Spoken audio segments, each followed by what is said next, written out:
Hi guys, hello beautiful people, welcome back to the channel. Guys. For those of you meeting for the first time, this is Genevieve, and to my oldies guys, welcome back guys. On today's video I just want to cook jollof rice guys. I want to show you guys how I cook my minimalistic jollof rice. I don't have all my ingredients but then I'm going to cook what I have. So this is not like your classic Nigerian jollof rice and chicken. This is my orishi rice. Basically how I save money also on cooking. I'll show you how I make my stew. My style of making stew has changed. Style of cooking chicken has changed. A lot of things has changed because of this our jackpot movement. But guys, of course you know that change is constant and it only gets better. So you guys, cook jollof rice and chicken with me. Are you ready now? Let's go. Cook stew, of course, jollof rice, you know, and these are my ingredients. This is going to be my own cookathon, okay?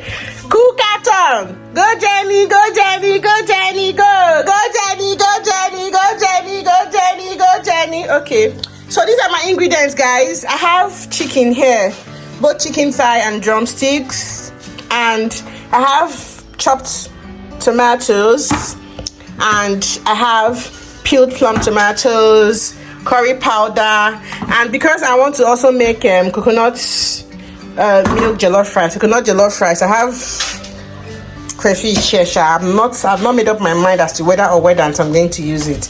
Then my purees. Let me show you guys how I now make my Ogbonge Nigerian stew. Ogbonge Nigerian stew. Are you ready guys? Let's do cookathon. Go Jenny, go Jenny, go Jenny, go Jenny, go Jenny. Chopped potato tomatoes and the peeled tomatoes. Adding them to the pot. Mind you, I have not turned on my gas. Okay. Call this lazy cooking or whatever method of cooking, but that's what works for me.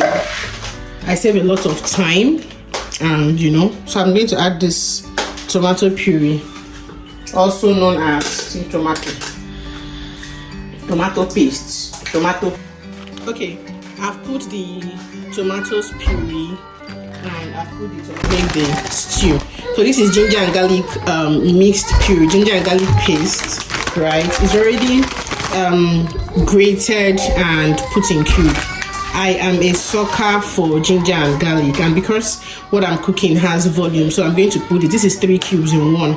It has all stuck together, and because I want extra garlic flavor, I like my stew to be ginger and garlicky, so I'll add 1 more or maybe 2 depending on the one that comes out, because I want it to have extra garlic flavor. Okay, you guys, stay with me. Hey, this is garlic, crushed garlic, so I'm going to add extra 2 crushed garlic, curry powder, hot curry. I don't know if this is like our traditional Niger curry, but see, look at how it is. So adding some curry. To be honest, I'm not measuring.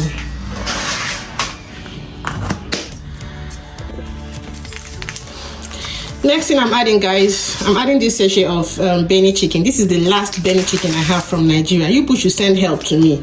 This is my last Benny chicken I'm using to cook right now. Send help guys, send help. I really need spices from Nigeria. I ran out of the curry I brought from Nigeria and a lot of other spices.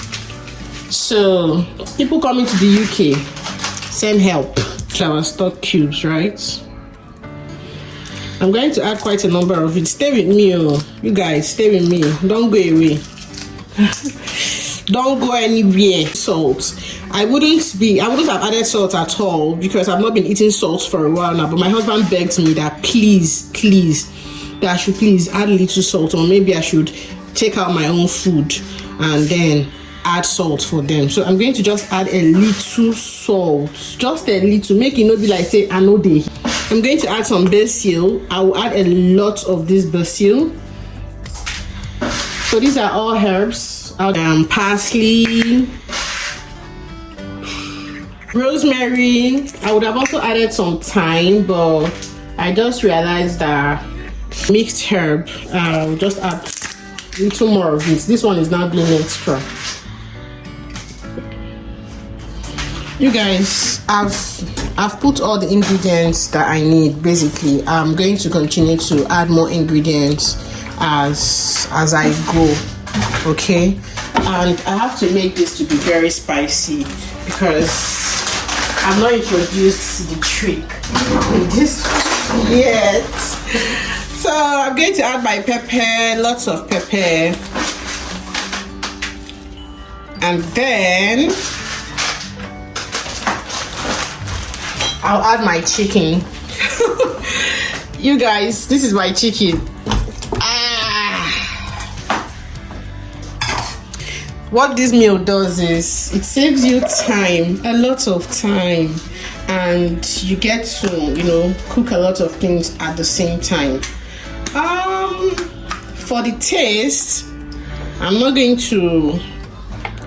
to say that it tastes like a Nigerian stew or it doesn't, but trust me, it comes out good, and to be honest, I don't care. So everything I need for the stew and all the spices, they are all in this pot.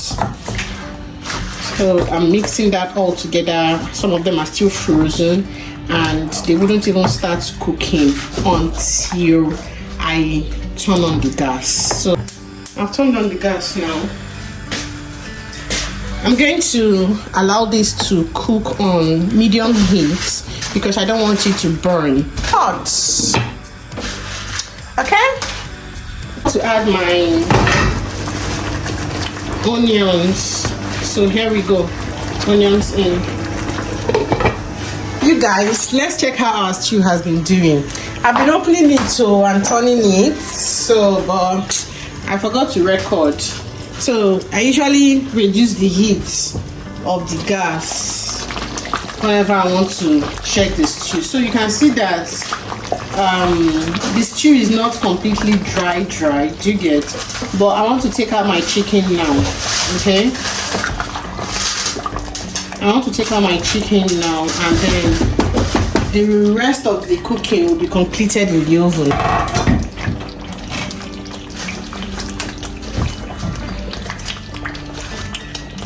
So guys, if you're doing this, you have to be very careful. I've turned off the gas completely so that I can take out this chicken. Okay, the chicken now won't cook completely in the stew. Okay, so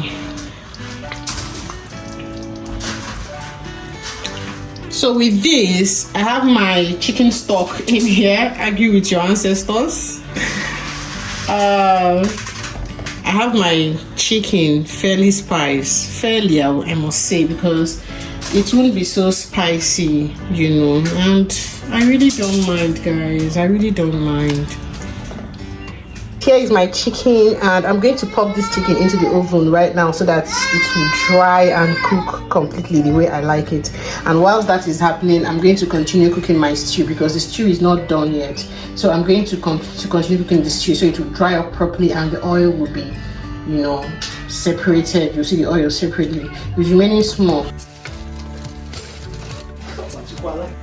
So guys, I finished cooking. I'm almost done with cooking this stew. Like, this is just basically how I cook my Nigerian stew right now. I'm almost done with cooking the stew, and I'm going to allow the chicken to cook completely. So I'm going to go ahead to just make small rice, small coconut jollof rice. I learned it from Niger Diary of a Kitchen Lover. Okay, I saw her cook it in one of her Instagram posts. Was it 2 days ago or so? So I'm going to just put that together and food is ready. Oh. I have this leftover stew. I'm going to use this leftover stew to cook the coconut jollof rice I have. And trust me guys, this stew that is inside is the same method I use in cooking this one.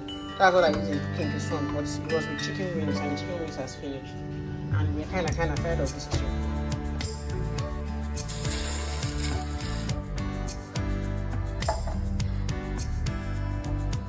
I've already opened this coconut milk, but I'm beginning to feel like sweetness of this coconut milk is a little too much.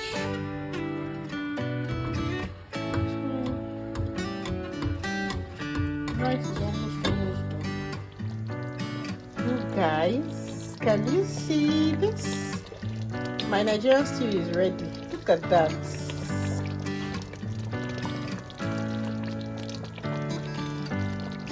You guys, I've come to the end of my cookathon. I've come to the end of my cookathon, guys. So let me show you all the things that I made. You all, I made my chicken. You can see that this is how the chicken turned out. I don't know how you like your chicken. If you want it not burnt like this, because I wanted it to have that grilled, smoky, you know, outcome. So this is my chicken. And I forgot to mention, guys, when I was making this chicken, a lot of juice and more stock will come out. So I poured it into the stew while it was still cooking, but because my phone was full, I didn't capture that. I didn't show you guys that. So I have about 2.5 liters of stew, and then I have the rice. This is the rice, the coconut jollof rice. So this is what I have. So guys, this is the coconut jollof rice ready. I started cooking it with a different pot, but transferred it to this pot because it was burning. Jeremy, you're in my video. Because it was burning, right? And I transferred it to this pot sharply, and this pot is way bigger, so it contained it properly. Then also I have veggies boiling. This is frozen veggies that I'm just boiling, that we used to eat now. You guys, thank you. Thanks for watching my video. Thank you for coming to my cookathon. Please subscribe to my channel, and tell me if there's any other dish you want me to cook for you in the comments. I will be glad to do that, guys. Thank you so much. I'll just dish the food and eat right now because I'm hungry and my eyes are turning on me. Thanks for coming. Bye.